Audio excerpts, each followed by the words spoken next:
जैसा भाटी जी ने कहा कि ये डाइवर्ट हो गई, डाइवर्ट नहीं हुई है, लेकिन क्योंकि एक खबर अभी आई है और हम न्यूज करते हैं और दिखाते हैं तो स्वाभाविक है। भाटी साहब, मैं एक बार बड़ी खबर बताऊं कि असदुद्दीन ओवैसी के खिलाफ प्रोटेम स्पीकर और गृह मंत्री से शिकायत की गई है। बीजेपी सांसद शोभा करंदलाजे ने असदुद्दीन ओवैसी के खिलाफ शिकायत की है। ओवैसी के जय फिलिस्तीन वाले नारे के खिलाफ ये शिकायत की गई है कि संसद के अंदर, और मुझे लगता है कि ये शिकायत जय फिलिस्तीन से ज्यादा इस बात को लेकर है कि जय भारत नहीं है लेकिन जय फिलिस्तीन है। और आप जब शपथ लेते हैं तो आप भारत के संविधान की शपथ लेते हैं, आप किसी और देश के संविधान की शपथ नहीं लेते हैं। आप प्रतिबद्धता उस देश के प्रति जाहिर करते हैं जिस देश में आप जन्मे, जिस देश के आप हैं। तो इसीलिए ये विवाद ज्यादा है। मैं एक बार जरा बताऊं कि एक तरफ असदुद्दीन ओवैसी को लेकर, उनकी शपथ ग्रहण को लेकर विवाद है, तो वहीं दूसरी तरफ स्पीकर को लेकर विवाद है। ये दो तस्वीर आपको दिखा रही हूं। एक तरफ जय फिलिस्तीन पर बवाल हो रहा है और वहीं दूसरी तरफ स्पीकर पर सियासी बवाल शुरू हो गया है। वो सियासी बवाल क्यों है? क्योंकि स्पीकर किस पार्टी से हो, एनडीए ने साफ कर दिया है। ओम बिरला उनके स्पीकर उम्मीदवार है, लेकिन विपक्ष को पता है कि वो नहीं बन सकते हैं, स्पीकर का पद उनके उम्मीदवार को नहीं मिल सकता, फिर भी उम्मीदवार उतार दिया। अब सवाल ये है कि क्या विपक्ष के बीच में ही इसे लेकर असहमति है? क्योंकि आज टीएमसी के अभिषेक बैनर्जी ने कह दिया हमसे कोई राय नहीं ली गई, ये स्पीकर ऐसे ही बना दिया गया, स्पीकर का पद दे दिया के सुरेश को उम्मीदवार के रूप में, लेकिन क्या वो हमारे साथ चर्चा नहीं कर सकते थे? अब मैं आपको जरा बताती हूं कि हुआ क्या, आपको बताती हूं कि हुआ क्या। क्योंकि स्पीकर पर जो ये सियासत है, स्पीकर को लेकर एनडीए और इंडी में कैसे ठन गई। यहां पर सहमति नहीं बनने पर राहुल गांधी ने आरोप लगा दिया। एनडीए ने खड़गे का अपमान किया, कह रहे राहुल गांधी, फोन करने का बोला लेकिन कॉल बैक नहीं किया, तो ये खड़गे जी का अपमान है। मोदी सहयोग मांगते हैं लेकिन फिर अपमान करते हैं, ये राहुल गांधी ने कहा। इस पर राजनाथ सिंह ने पलटवार किया और वो कह रहे खड़गे वरिष्ठ नेता हैं, उनका मैं सम्मान करता हूं। 24 घंटे में खड़गे से 3 बार मेरी बात हो चुकी है, राजनाथ सिंह ने अपनी तरफ से बयान दिया। अब सवाल यह है कि विपक्ष की शर्तों वाली राजनीति क्या निंदनीय है, जैसा कि पीयूष गोयल कह रहे हैं और किरण रिजिजू कह रहे हैं, संसदीय कार्य मंत्री, कि विपक्ष का प्रत्याशी उतारना शर्मनाक है। अब एक ऐसी परंपरा जो बनी रही वो टूटेगी। अब मैं इस पर आ रही हूं, जरा राधिका जी, जरा आपके पास आऊं। और उससे पहले स्पीकर चुनाव को लेकर एनडीए की बैठक खत्म हो गई है।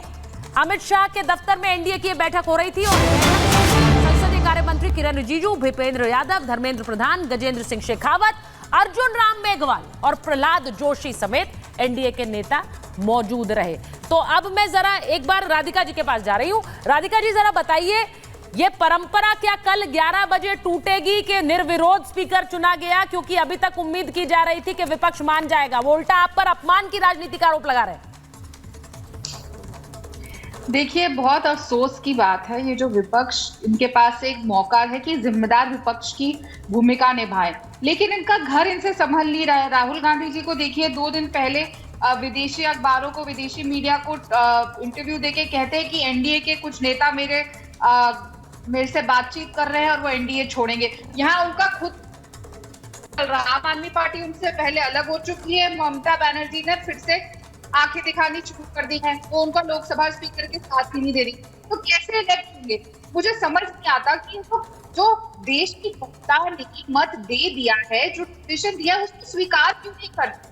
इनको मॉरल हार मिली है कि तीसरी बार देश की जनता को नकारा है, फिर भी ये खड़ा करना चाहते हैं अपने कैंडिडेट। डेमोक्रेसी है, वेलकम है करने को, लेकिन लगातार देश की संसद में आप कैसे माहौल बनाने की कोशिश कर रहे हैं, तो अराजकता फैलाने की कोशिश करते हैं, वो बहुत ही निंदनीय है। तो एक रिस्पॉन्सिबल ऑपोजिशन करने का मौका मिला है, उसको रिस्पॉन्सिबिलिटी उठाएं। तो बच्चों को खुदे दुनिया का खेल नहीं है ये, राहुल गांधी जी समझते हैं। पहली वो अजीब बात ये है कि आज तक वो ये तय कर पाए कि वो ऑपोजिशन बने नहीं।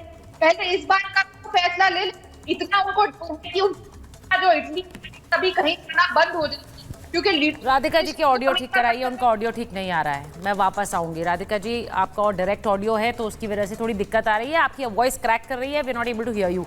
मैं एक बार वरुण जी आपके पास आ रही हूँ। वरुण जी, आज तो आप जयपुर नहीं हमारे अपने स्टूडियो में बैठकर बात कर रहे हैं हमसे, तो बड़ी अच्छी बात है।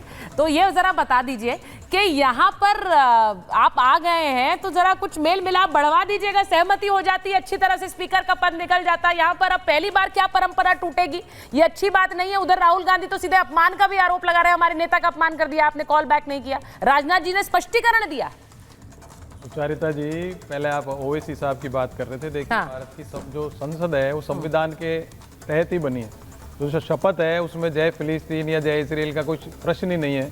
अभी जो डिस्कशन हो रहा है कि हमारे उससे रिलेशन अच्छे हैं, तो भाई कोई इंटरनेशनल रिलेशंस की शपथ थोड़ी दिलाई जा रही थी, आप संसद की शपथ दिलाई जा रही थी। तो ऐसा आचरण किसी को नहीं करना चाहिए, संसद की गरिमा को के अनुसार करना चाहिए। इतने सीनियर सांसद हो गए, मैं बड़ी इज्जत करता था ओवैसी जी की, पर आज उन्होंने जो नारा लगाया ये नारे लगाने की संसद जगह नहीं है। संसद जनता के जो इश्यूज हैं उस पर डिस्कशन करने के लिए इन सबको चुना गया है, सारे सांसदों को उस पर ध्यान देना चाहिए। तो इसलिए भारत की संसद की गरिमा बनी रहे, सब नेताओं को ध्यान रखना चाहिए। और इलेक्शन का हैंगओवर जो है वो उतर जाना चाहिए था शपथ लेने के साथ साथ। ये कोई चुनाव का आप वोट लेने के लिए थोड़ी कर रहे हो कि वैसे नारे लगा लगा के वोट लें, तो ये गलत चीज़ है। इसको परंपरा को सब सांसदों को ध्यान रखना चाहिए, गरिमा का ध्यान रखना चाहिए। अब आपने जो प्रश्न उठाया भी, जो स्पीकर की बात थी, देखिए डेमोक्रेटिक फोरम है, डेमोक्रेसी भारत के अंदर अगर चुनाव होता है तो इसमें कौन सी परंपरा कौन सी टूट गई। आपने किरण रिजिजू जी का एक शब्द लिया, शर्मनाक बता रहे। भाई आप संसद में कोई भी प्रक्रिया होती है उसको शर्मनाक कैसे कह सकते हो। चुनाव है, चुनाव में मान लीजिए मैं कह रहा हूँ 3 पार्टियां अपने अध्यक्ष के पद के खड़ा करें, अभी भाटी जी खड़ा करें तो करें, क्या दिक्कत है, तृणमूल करें तो क्या दिक्कत है, ये तो लोकतांत्रिक व्यवस्था है। तो इसको आप शर्मनाक शब्द कैसे ले सकता है सरकार का कोई मंत्री। ये सबसे बड़ी बात तो उनके लिए शर्मनाक है जो संसद की गरिमा के लिए किसी चुनावी इस प्रकार से शर्मनाक शब्द का प्रयोग कर सकता है कोई इतना बड़ा आदमी। करना ही नहीं चाहिए उनको। जहां तक राहुल गांधी का प्रश्न है, भारतीय जनता पार्टी जो पूरी कांग्रेस युक्त हो चुकी है, पूरे आधे से ज्यादा कांग्रेस के बैकग्राउंड के लोग हैं, वो क्या आरोप लगा रहे हैं कांग्रेस के ऊपर कि कांग्रेस ने ऐसे किया, कांग्रेस नहीं। अरे भाई कांग्रेस में आप नहीं, यहाँ पर क्योंकि यहाँ पर शुभांकर भट्टाचार्य जी बैठे हुए हैं, टीएमसी के नेता हैं, और मैं उनसे पूछूंगी क्योंकि हम के प्रवक्ता श्याम सुंदर सरन जी भी हमारे साथ जुड़े हैं। पहले मैं शुभांकर जी आपके पास आ रही हूँ, आपके नेता ने जो कहा है वो जरा वरुण जी को बताइए, क्योंकि अभिषेक बैनर्जी कह रहे हैं हमसे कोई राय नहीं ली गई। जब उन्होंने के सुरेश के नाम पर ऐलान किया, उन्होंने बतौर उम्मीदवार अपना पर्चा भरा, तो आपके नेता उस पर ऐतराज जता रहे हैं। ये सही है या गलत है, वरुण जी को बताइए।